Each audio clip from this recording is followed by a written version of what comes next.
श्रीमद्रामचंद्राय नमः।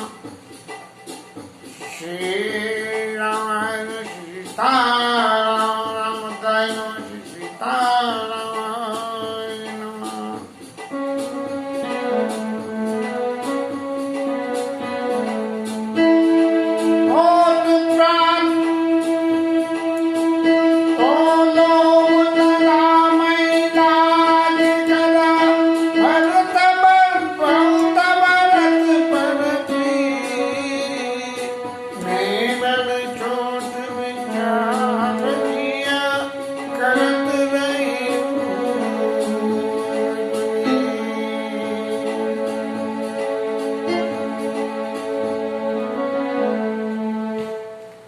कल के कथा विश्राम में कैकेयी मैया ने वरदान मांग लिया और राजा के तो 12 बज गए बिल्कुल कि ये क्या हो गया, कब ने ये अवसर का भयो गयो नारी विश्वास। जो सिद्ध फल समय जीवी जति अविद्या नाश। इतनी बुरी स्थिति हो गई कि जिस वक्त लॉटरी का टिकट निकला और लॉटरी के पैसे लेके आए तो जेब कतरा सब थैला ही काट के ले गया।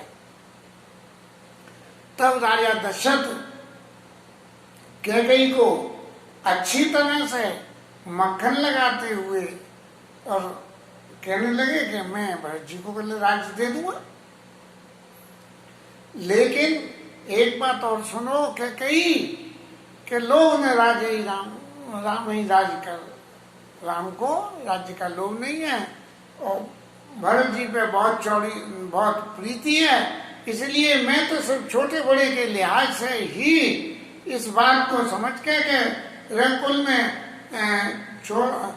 बड़े आदमी को राज्य मिलता है तो वो बड़े आदमी को राज्य मिलना चाहिए, इसलिए कर रहा हूँ और इससे ज्यादा कुछ नहीं है। अब मैं कुछ एक बार और कहता हूँ।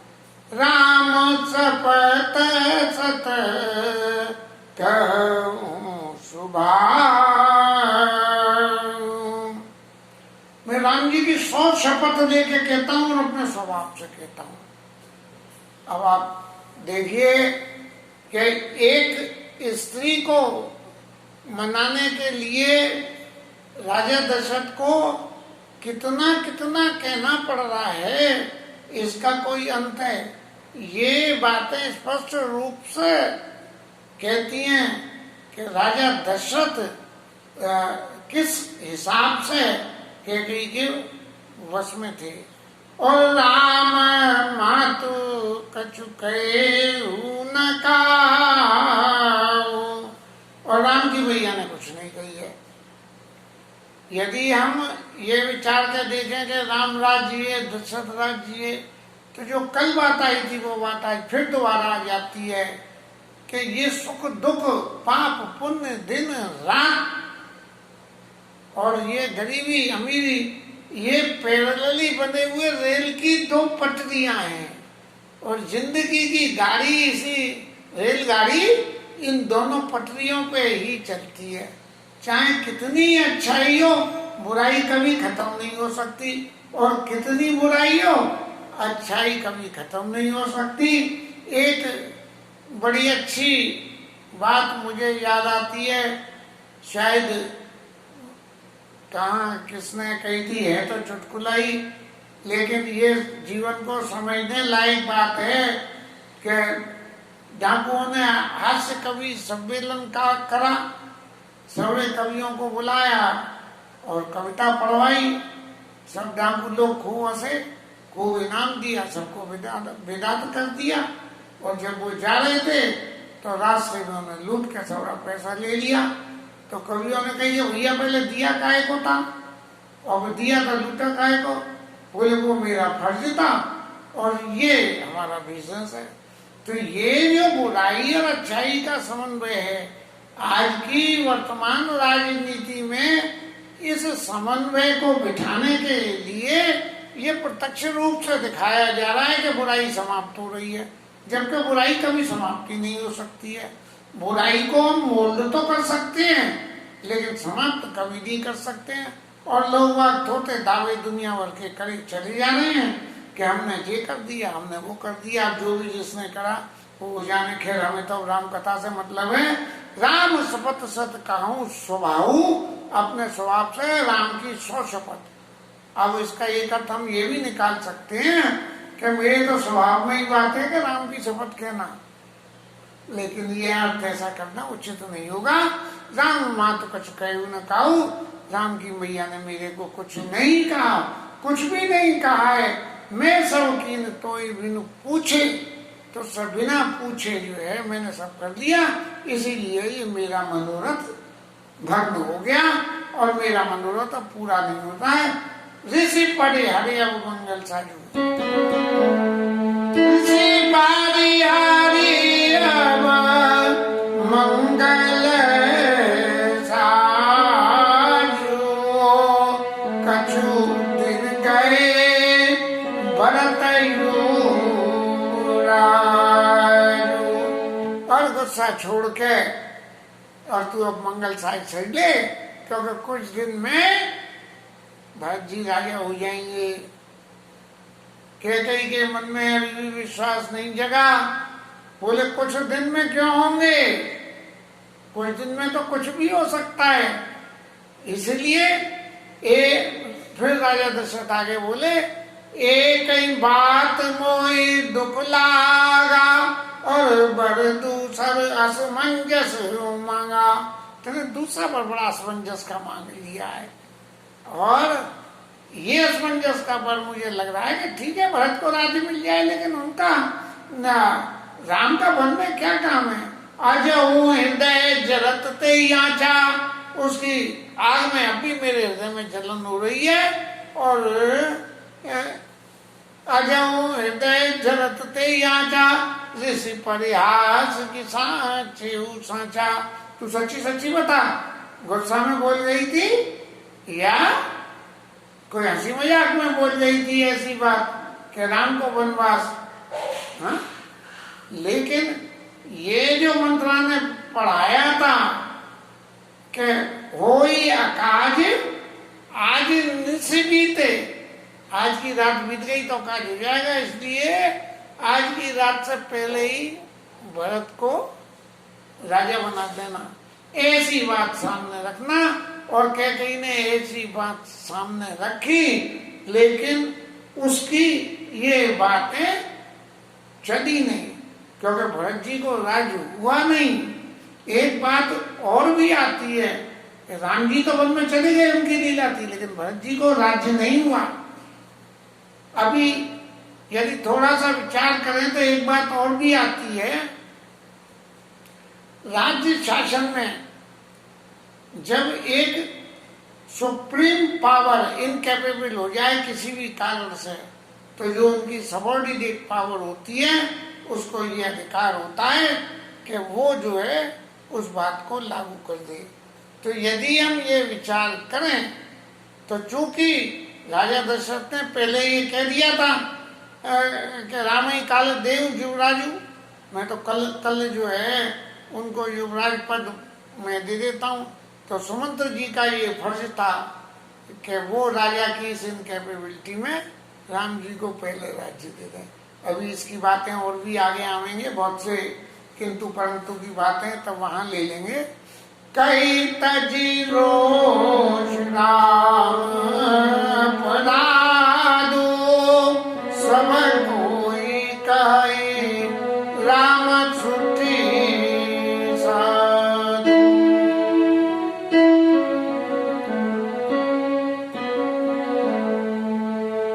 अरे अपने क्रोध को छोड़ के ये तो बता के राम का क्या दोष है। सब लोग तो ये कहते हैं कि बड़े साधु हैं, और तू चला हासी करत सनेऊ, अब सुनि मोई भयऊ संदेव। तू भी उनके स्नेह की सराहना करती थी, स्नेह भी करती थी और उनका गुणगान भी करती थी, लेकिन अब तो मुझे संदेह होने लगा कि पहले नकली था या अब नकली है। लेकिन मुझे ये विश्वास है कि अब नकली है, पहले नकली नहीं था। जासु स्वभाव अनुकूला, और किमि करई मातो प्रतिकूला। जिसका स्वभाव अपने दुश्मन के भी अनुकूल हो जाए तो वो अपनी माता के प्रतिकूल कैसे कर सकता है? प्रिया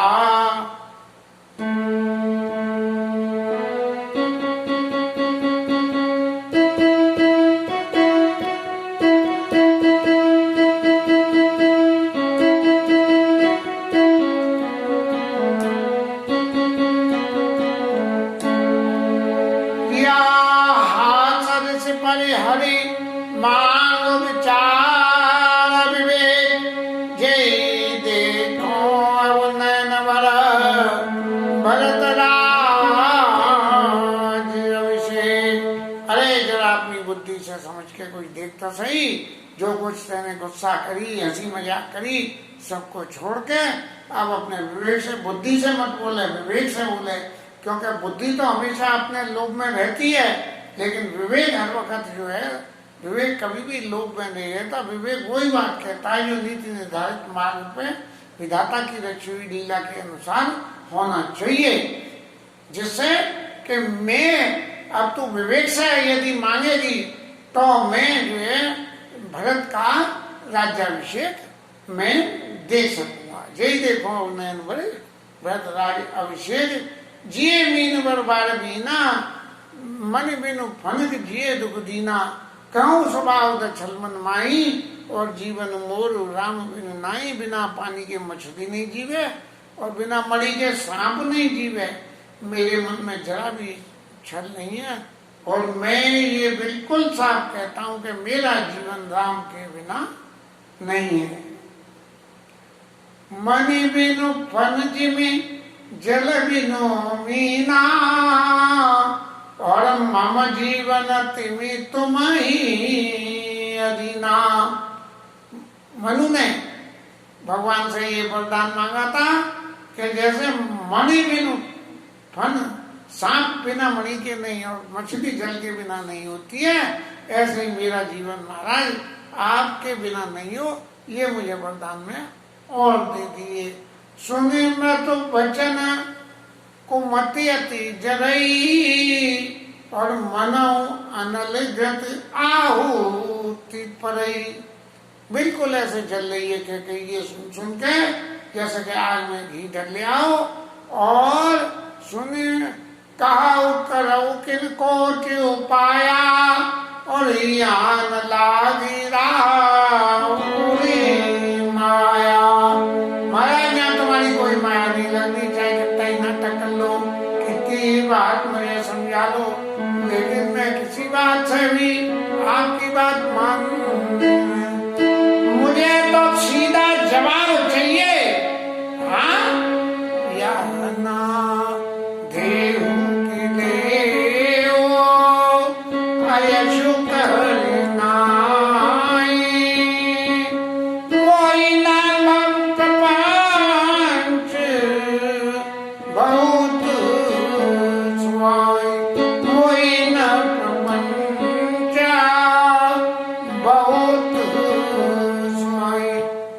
दे दो, और नहीं तो ना कह के अपयश ले लो।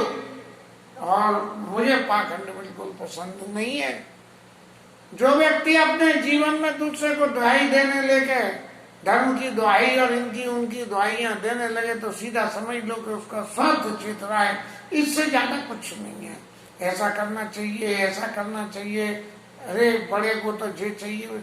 जो कोई भी जब धर्म की दुहाई, शास्त्रों की दुहाई दे दिया, कुछ बोलने लगे, तो सीधी सी एक बात है कि उसका अपना स्वार्थ कहीं ना कहीं बोल रहा है, वो बुद्धि से बात कर रहा है, विवेक से बात नहीं रहा। जस कौशिला मोर बल ताका, तस फल ओनई देव करी साका।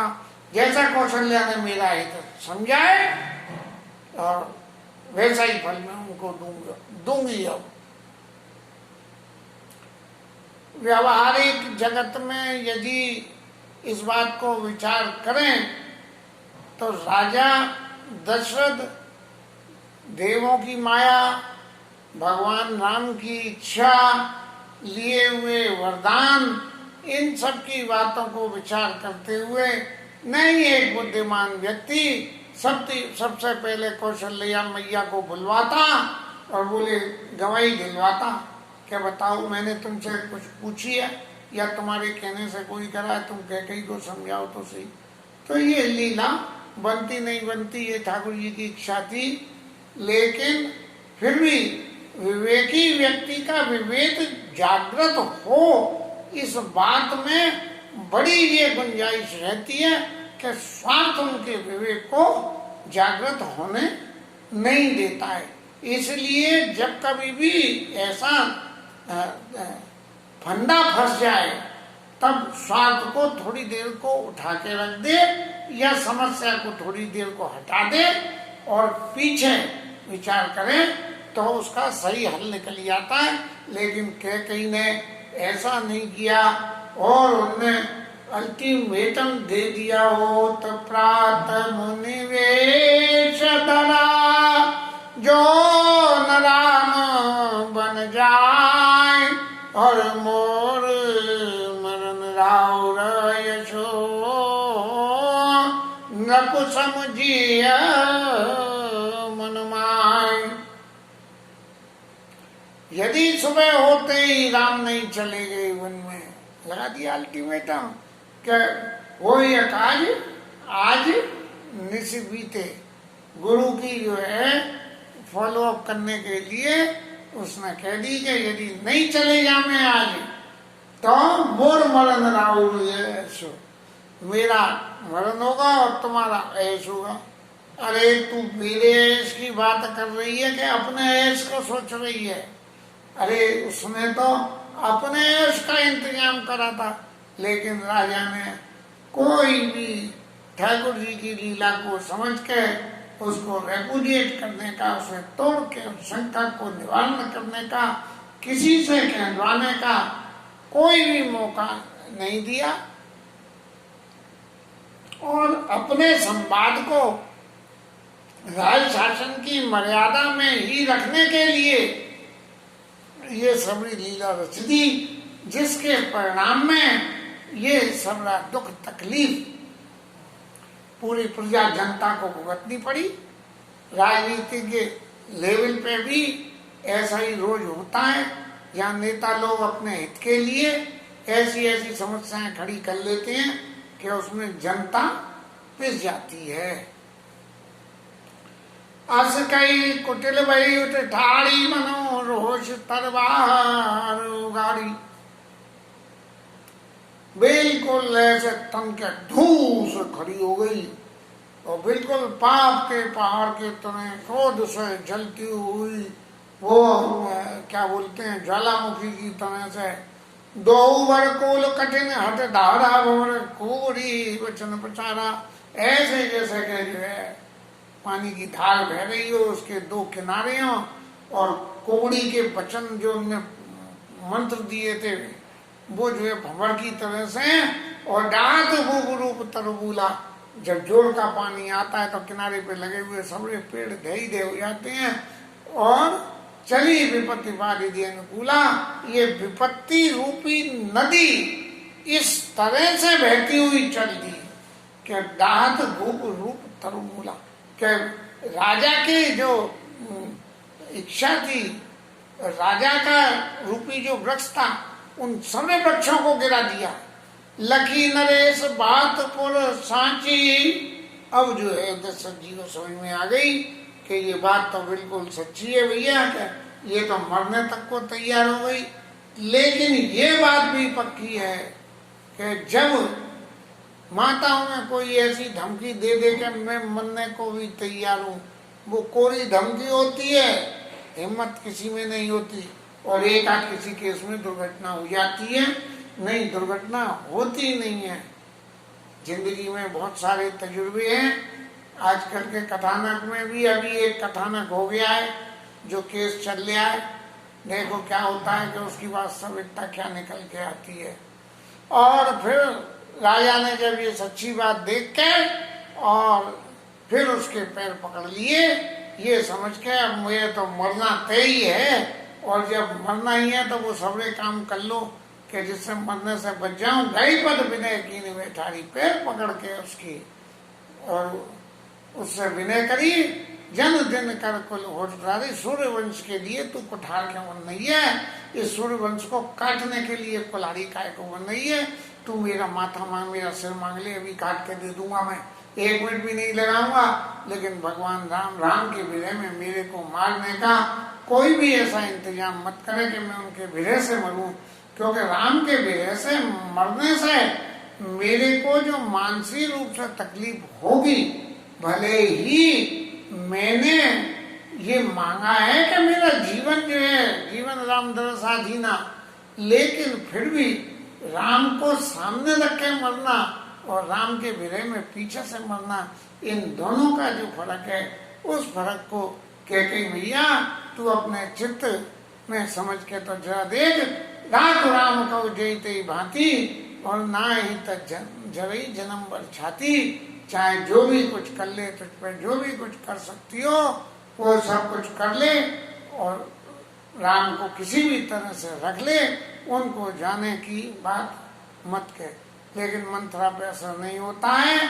देखी व्याधि असाधि तपा, परे उदरन धुनिमान, और कहत परम आरत बचना, राम राम रघुनाम। जब राजा ने ये देख लिया कि कैसे ही अब तक ये लीला पाठ डर नहीं रही है, तब जो है राम राम हा रघुनाथ कहते हुए और राजा धरती पे अपना सिर न्यों कूटते हुए गिरे। व्याकुल राव सुदिल सब गाता, कलनि कलप तरु मन हो निपाता। बहुत व्याकुल हो गए हैं, जैसे हाथी ने पेड़ तोड़ दिया और मुंह सूख गया, पानी नहीं आती है, पेड़ को जैसे पानी मिलना बंद हो गया। लेकिन फिर भी कैकेयी ने कड़वे वचन कहना बंद नहीं करा और ऐसे वचन कहने लगी कि मनो गाय में माउर दे, माने के घाव में झेरोड़ लगा रही हो। इस तरह की जो अंत कर्तव्य रहे हो, यदि तुम्हें जय लीला करनी थी तो भैया जो काय को मांग मांग तुम कई बल कहे हो, काय को बार बार कही मांगो मांगो मांगो, मांग ले मांग ले मांग ले। दुई की हो एक समय बुहाला, एक समय में 2 राजा कैसे हो सकते हैं?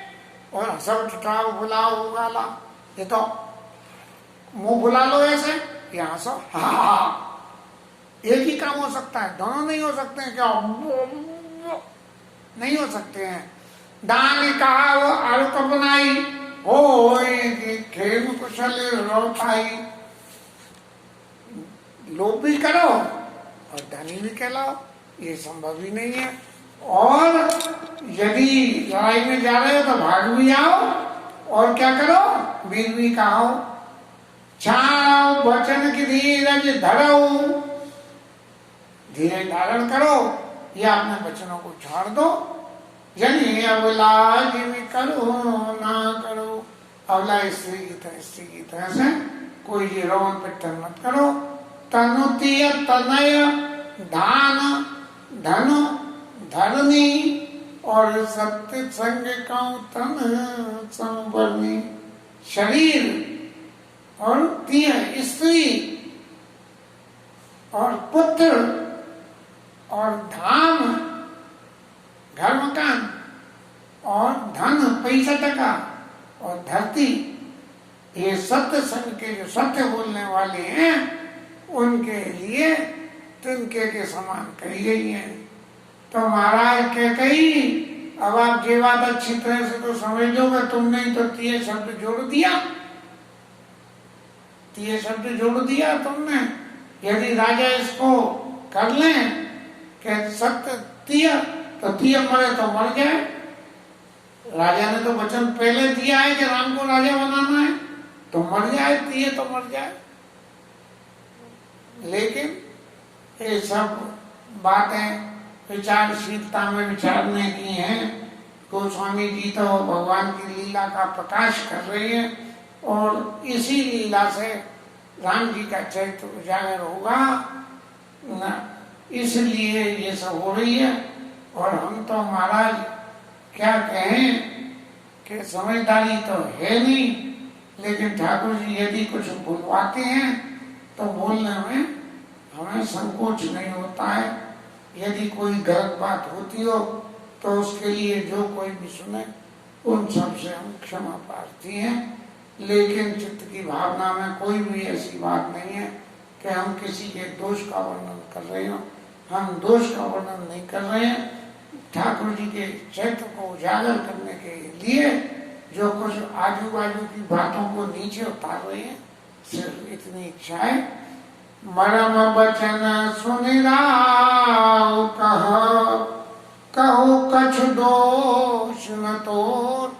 ऐसी बातें जली कटी बातें सुन के राजा कह रहे हैं कि तुम जो मन में हो सुख है, अब उसमें तेरा कोई दोष नहीं है। लागे तो ही पिशाच जिमी काल कहावत मोर। मेरी काल पिशाच बन के तेरे ऊपर लग गया है और वो तुझसे खिलवा रहा है, इसमें तेरे को कोई दोष नहीं है। अब जो भी तू कह रही है तो सब